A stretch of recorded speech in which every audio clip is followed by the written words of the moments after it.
प्रधानमंत्री मोदी की जाएगी कुर्सी, योगी को लेकर फाइनल डिसीजन पर संग। गुजरात लॉबी की जल्द होगी छुट्टी, योगी की खिलाफत मोदी शाह को पड़ेगी भारी। आरएसएस ने दी फाइनल वार्निंग, अब मोदी बनेंगे राष्ट्रपति।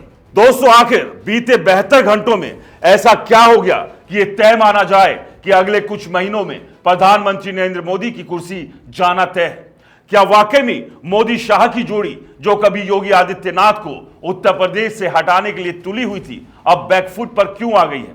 क्या राष्ट्रीय स्वयंसेवक संघ अब मुख्य भूमिका में आ चुका है? क्या संघ की मेहरबानी से नरेंद्र मोदी कुर्सी छोड़ने के बाद राष्ट्रपति बनने की राह पर है, या फिर क्या संघ लालकृष्ण आडवाणी की तरह मोदी का हश्र करने की तैयारी में है? दोस्तों, या फिर संघ का प्लान कुछ और है, जिसमें मोदी को लेकर अलग तरह की मेहरबानी दिखाई जाएगी। लेकिन सवाल यह है कि योगी आदित्यनाथ की कुर्सी आखिर जाते जाते कैसे बच गई? क्या संघ अब योगी पर मेहरबान हो गया है? क्या संघ ने नरेंद्र मोदी और अमित शाह को लेकर अपना फाइनल खाका तैयार कर लिया है और योगी को अपने खास मकसद के लिए चुन लिया है, जिसके बाद कहा यह जा रहा है कि तय हो गया है कि 6 महीने में मोदी की गद्दी चली जाएगी? और दोस्तों, इतना सब कुछ अगर हो रहा है तो क्या मेन स्ट्रीम मीडिया इस खबर को जानते हुए भी दबा रहा है?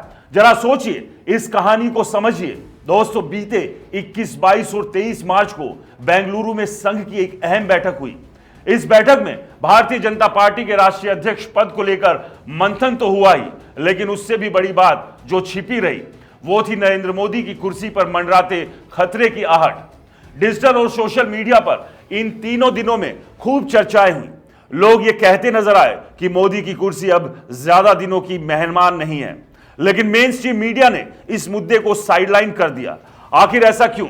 दोस्तों, शायद इसलिए कि जो नियम, जो गाइडलाइन मोदी और शाह ने खुद बनाई थी, जिनके तहत लालकृष्ण आडवाणी, मुरली मनोहर जोशी, यशवंत सिन्हा, जसवंत सिंह और सुमित्रा महाजन जैसे दिग्गजों को साइडलाइन किया गया था, वही अब उनके गले की फांस बन रही है। कहते हैं ना, वक्त का पहिया घूमता है, और जब वो घूम चुका है दोस्तों, संघ से जुड़े हमारे खुफिया सूत्रों और बैठक में शामिल लोगों में से एक ने किसी खास से हमारी बातचीत हुई।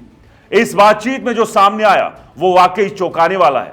सूत्रों ने सांकेतिक तौर पर बताया कि प्रधानमंत्री नरेंद्र मोदी के दिन लद रहे हैं, यानी अगले 6 महीनों में उनकी विदाई लगभग तय मानी जा रही है।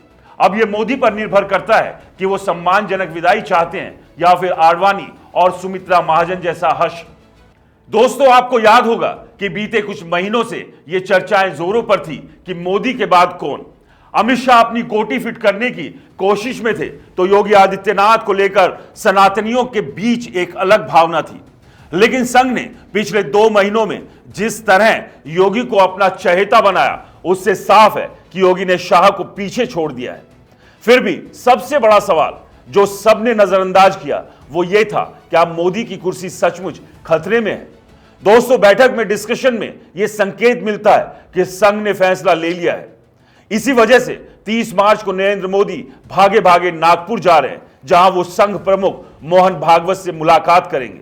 लेकिन सूत्रों का कहना है कि इस मुलाकात के बावजूद फैसला बदलने वाला नहीं है। लेकिन एक और सवाल है, क्या संघ मोदी के साथ भी वही करेगा जो आडवाणी के साथ हुआ? क्योंकि राष्ट्रपति पद की राह में भी कई दावेदार हैं जिन्हें संघ ने ही सोच रखा है। ऐसे में मोदी के लिए रास्ता आसान नहीं होगा। खैर दोस्तों, योगी की कुर्सी की बात करें तो एक वक्त ऐसा था जब मोदी शाह की जोड़ी उन्हें हटाने पर तुली थी, लेकिन संघ की मेहरबानी से योगी की कुर्सी बच गई। कहा जा रहा है कि संघ ने योगी को मजबूत स्थिति में ला खड़ा किया है, जिससे शाह का प्लान फेल हो गया है। लेकिन मोदी और शाह के लिए संघ की रणनीति खतरे की घंटी नहीं, बल्कि खतरा ही खतरा है। दोस्तों, याद कीजिए, लालकृष्ण आडवाणी मोदी के गुरु थे।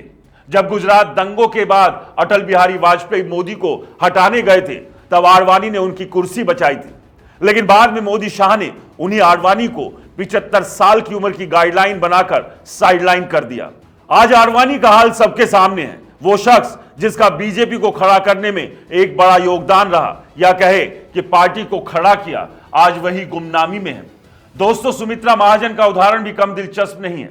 उन्होंने सम्मानजनक विदाई का रास्ता चुना, लेकिन मोदी ने पहले उनसे चुनाव लड़ने को कहा और फिर टिकट काट दिया। बाद में लोकसभा स्पीकर बनाकर मेहरबानी दिखाई।